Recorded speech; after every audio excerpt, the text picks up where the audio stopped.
When Deadlock's NDA was lifted, everyone started talking about it and the game skyrocketed in players, but over time, the game began to dwindle. That's pretty normal for most games, but Deadlock's players dropped hard, which makes a lot of Deadlock's current players pretty concerned. If Valve is unable to keep interest for this game alive while they work on it, could never recover, and all the hours the community put in to keep this game alive would be for nothing. Now listen, I know that's pretty dramatic, but it is a possibility, and it's a genuine concern for a lot of the people playing this game, or at least keeping up with it. So, is there a way for us to know if this could really happen and just how possible it is? Well, believe it or not, there is actually a pretty accurate way to tell if this is gonna happen. And that's because there's another game that played almost exactly the same way as Deadlock did in terms of its release. You may or may not have heard of this game called Multiversus. When this game was announced, it looked really hype. It was kind of like a fighting game like Super Smash Bros, but it had a bunch of popular IPs. They had Batman in there, Rick and Morty, Adventure Time. It was a pretty hype game, and on release, the game was massive. Everyone was playing it. Moist Critical, I think, played that game for at least a week or two, just full grinding that game. It had a ton of publicity, but just like Deadlock, the game slowly began to lose its players on the early access release. I don't think I mentioned that, by the way. This is on the early access release. People liked the base concept of the game, but they wanted a finished product and said, you know what, I'll just wait for the full release. That's also kind of what happened with Deadlock. There's a lot of pro players from other games like Valorant, for example, that thought the game was really good. They just wanted the finished product because number one, it would be more fun, and number two,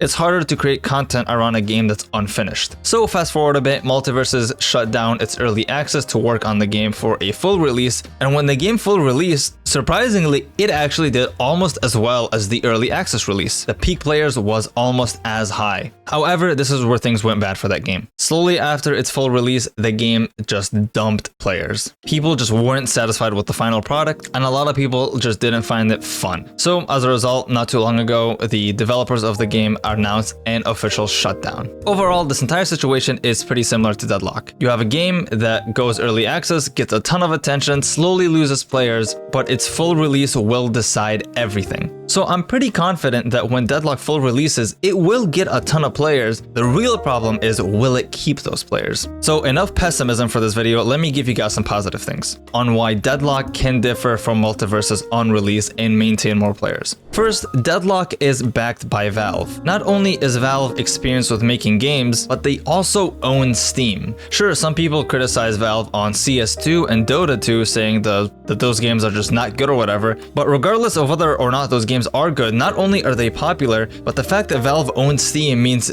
if they really wanted to, they could shove Deadlock in everyone's faces on release. Sure, the Multiversus team was backed up by Warner Bros, which is a massive company, but they just didn't have as much experience with making games and also didn't own the single biggest PC gaming store. So that's the first positive thing. The second one is that the average players for Deadlock are way higher than Multiversus was in that period after the early access where the players dropped. Multiversus had an average of around 1,000 players, and right now, Deadlock has a decent average of 9,000 players. That would probably put it in the top 100 games on Steam right now, which is not bad at all considering some of the next points. Multiversus in early access had incentives. It had currencies, it had coins you could grind for, it had skins, I'm pretty sure it had skins, so there was an incentive to grind the game. Deadlock has literally zero incentive. The only reason people play this game is for fun. I don't care how many people doom about it, saying that this game sucks. If people really didn't like the game, they could play other games. There's other MOBAs out there. It's just that Deadlock provides something unique and is really, really fun. That says a lot, because here's the thing. Think of all the unadded features. Things like skins and battle passes. People love to grind, not in a weird way. The reason so many developers use battle passes and limited time events is because they work. It helps the game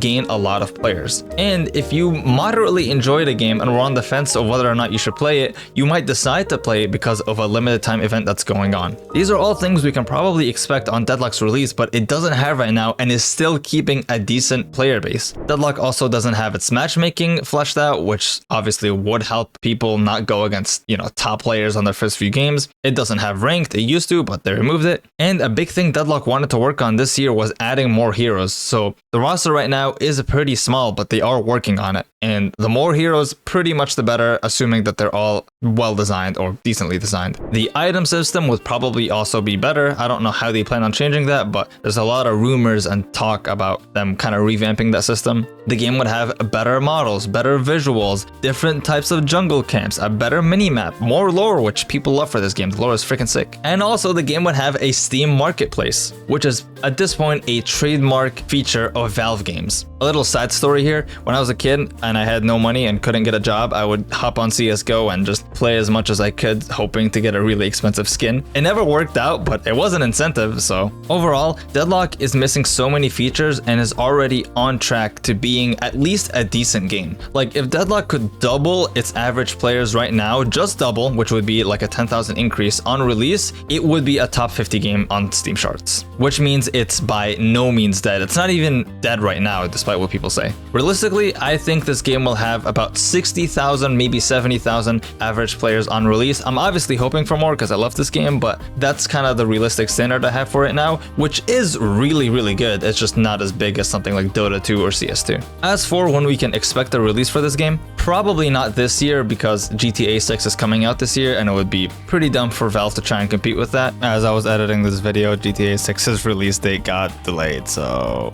once the GTA 6 hype dies down, it'll probably come out late 2026, early 2027. That's when I would guess. Deadlock actually has a pretty massive team. I didn't even know that. They have a team of like 30, 35 people. YouTube thinks you like the videos on screen next, so check them out and also look in the description for ways to support me. Okay, thank you for watching. I love you.